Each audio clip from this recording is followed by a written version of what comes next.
Eu nunca acreditei em fantasmas. Até 3 semanas atrás, eu teria rido de qualquer um que me contasse uma história como a que estou prestes a contar.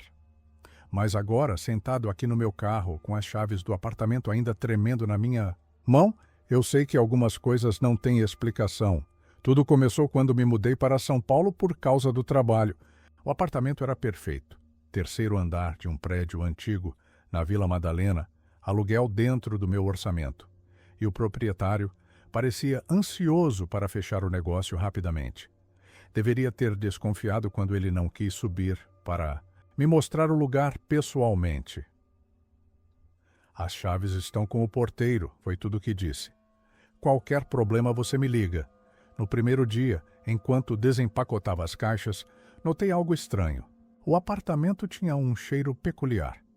Não exatamente ruim, mas antiquado, como livros velhos misturados com algo adocicado que eu não conseguia identificar. Abri todas as janelas, mas o cheiro persistia.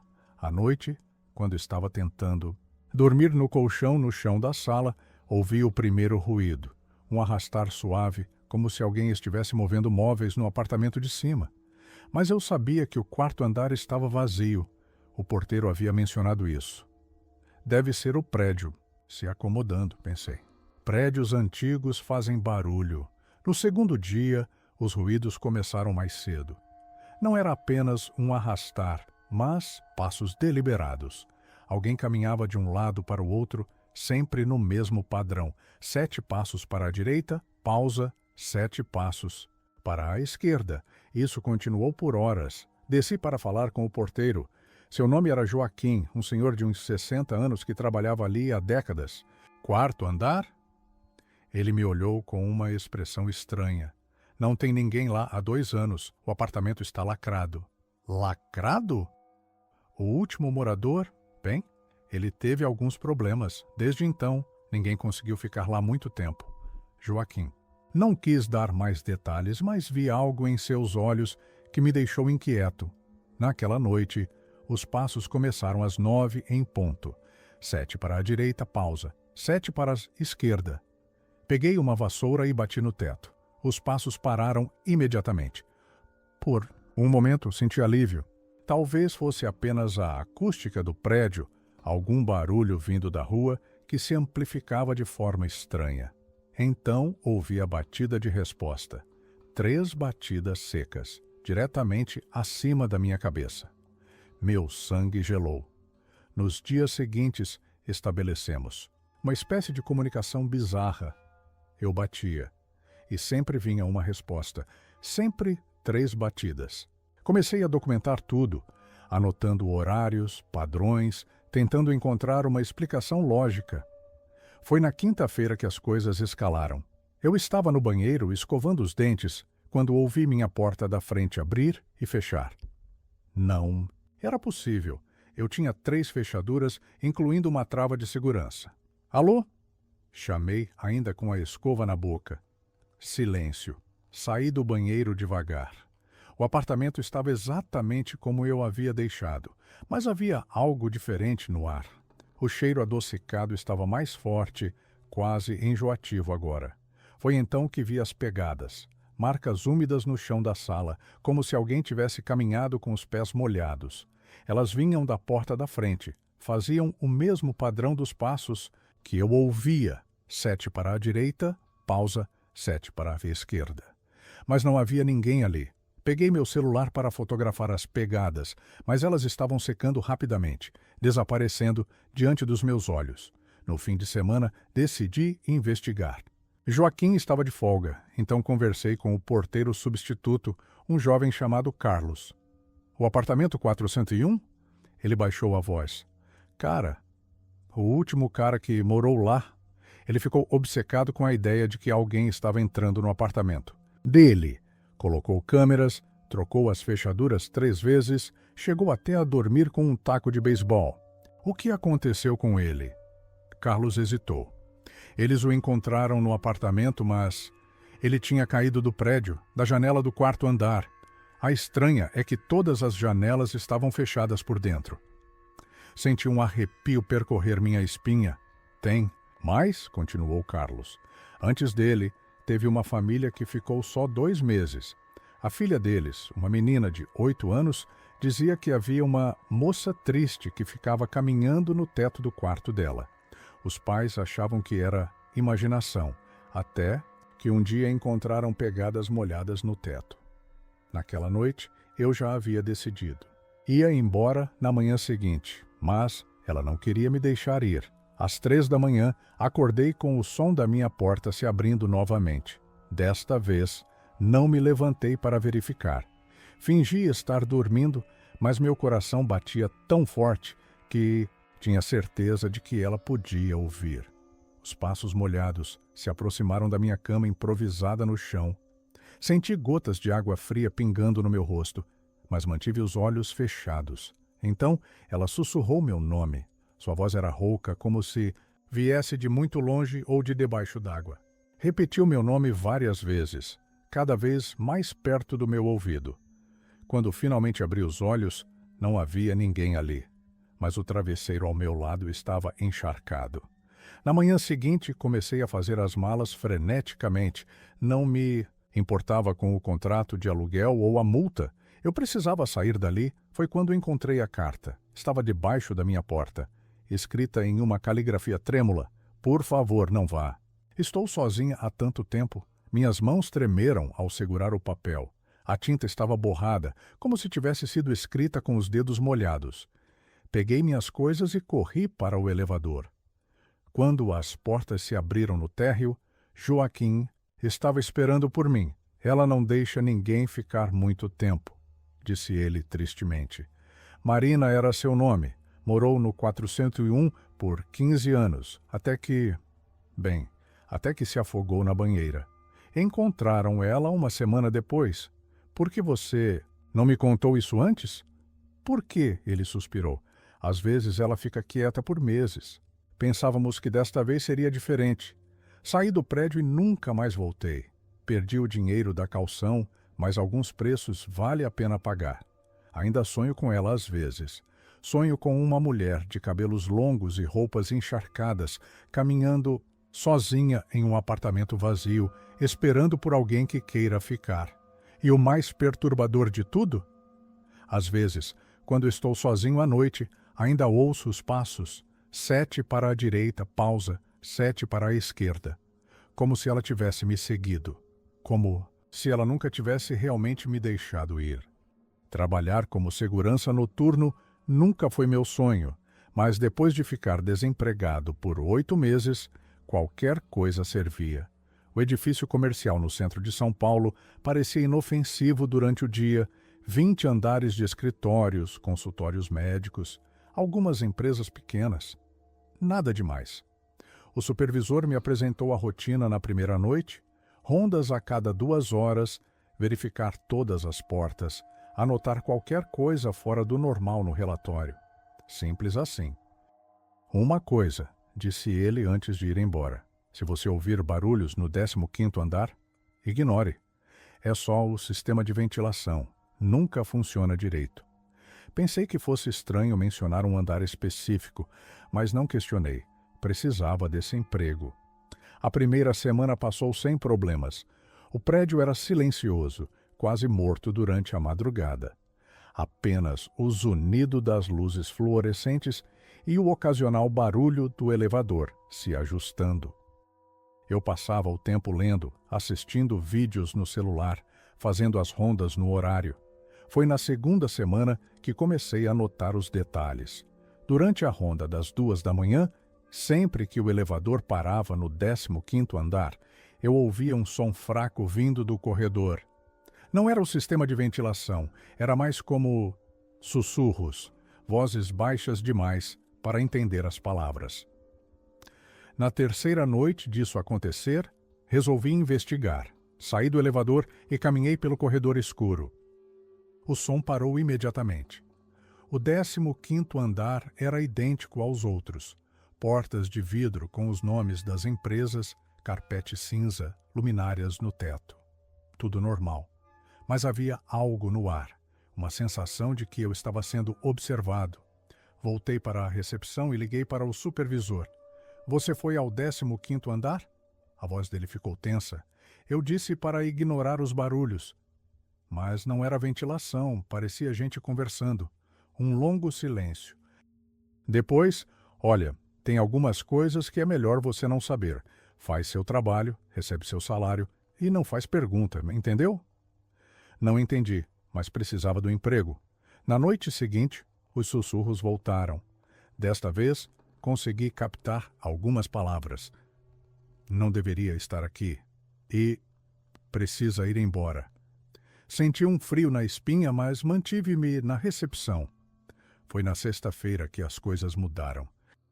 Durante a ronda da meia-noite, notei que a luz do 15º andar estava diferente.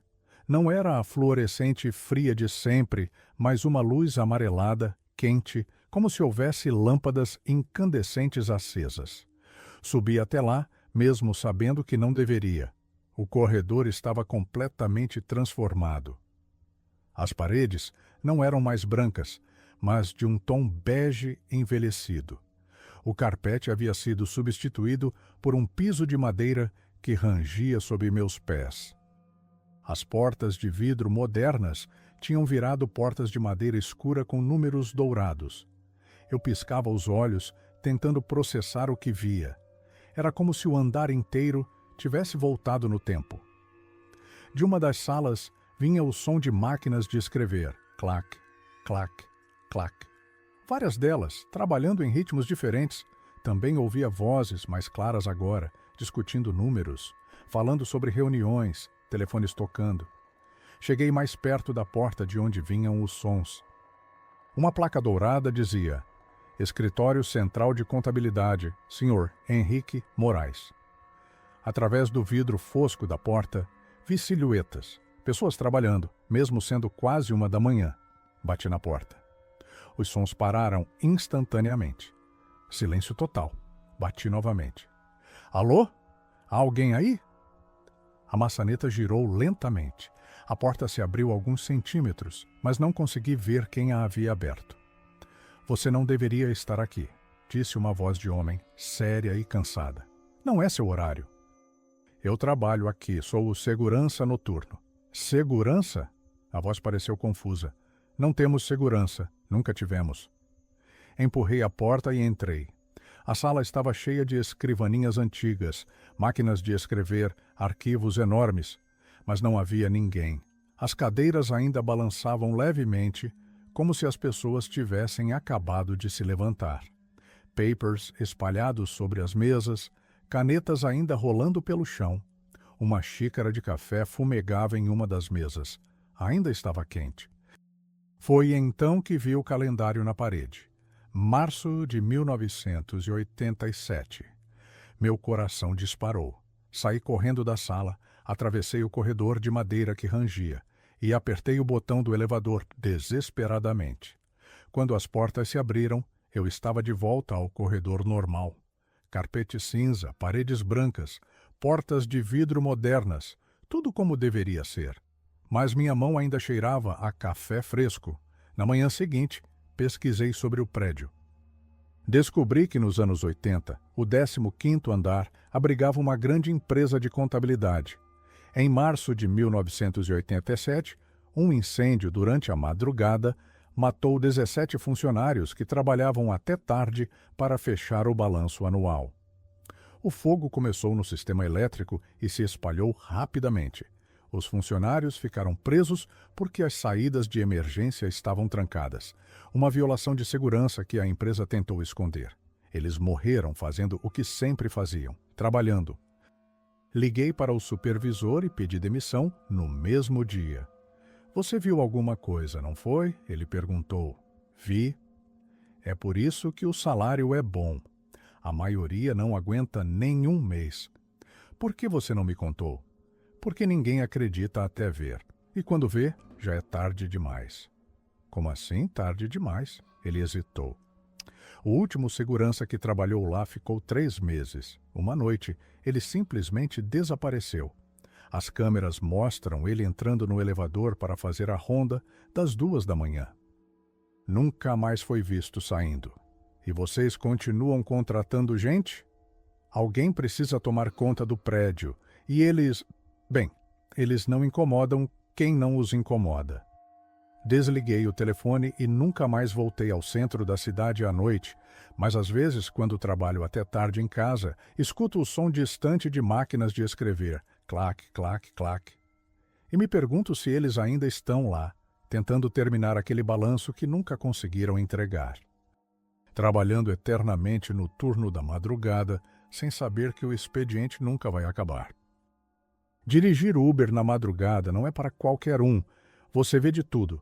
Bêbados tentando vomitar no seu carro, casais brigando no banco de trás, gente que simplesmente desaparece sem pagar a corrida.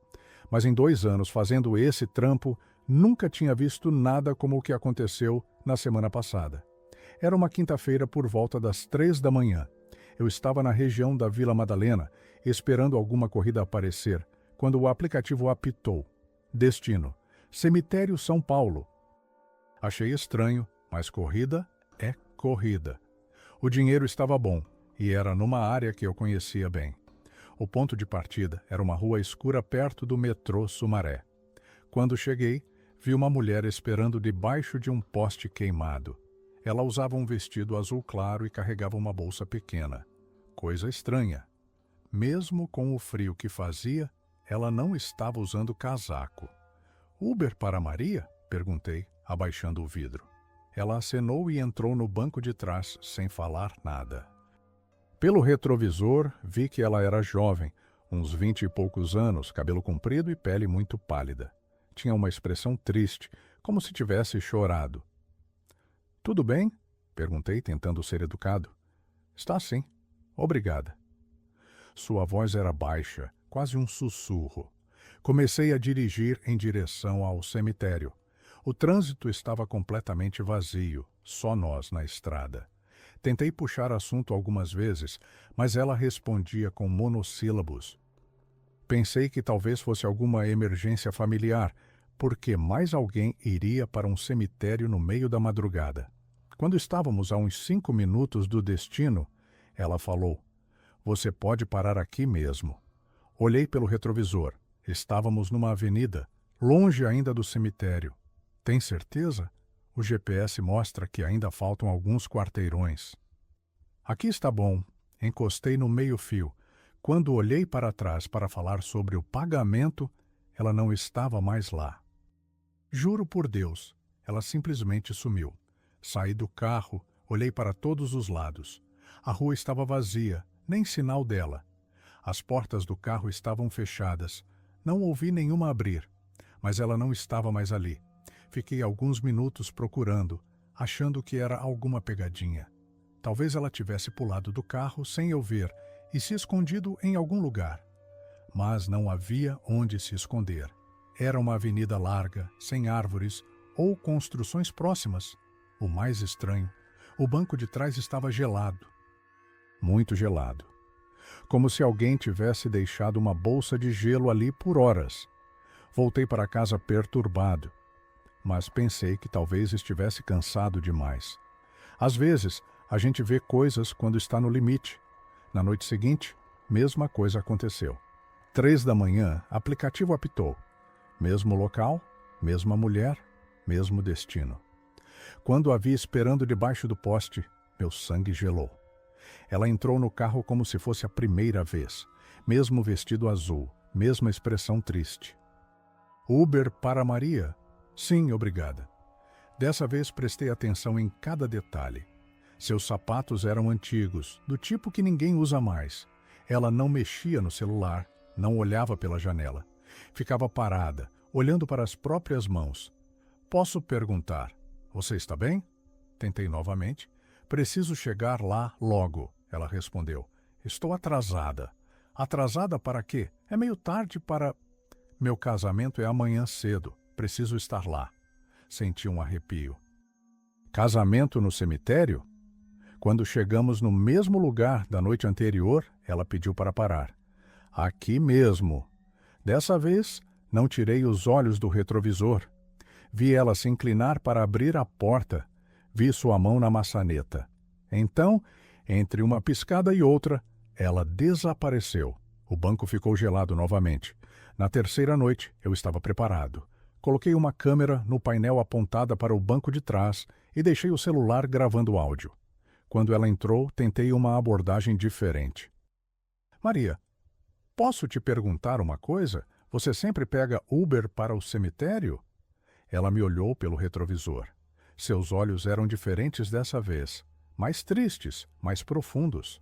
Você me vê, disse ela como se fosse uma descoberta. Claro que te vejo. Por que não te veria? A maioria não vê, só passam direto. Minha garganta ficou seca. Como assim? Faz muito tempo que estou esperando, tentando chegar lá. Onde exatamente? Minha igreja. Era para ser o dia mais feliz da minha vida. Ela contou então que se chamava Maria Fernanda Silva, que ia se casar numa manhã de sábado em 1987. Estava indo para a igreja quando um motorista bêbado bateu no carro dela. Morreu na hora, ainda vestindo o vestido de noiva azul que a mãe havia feito.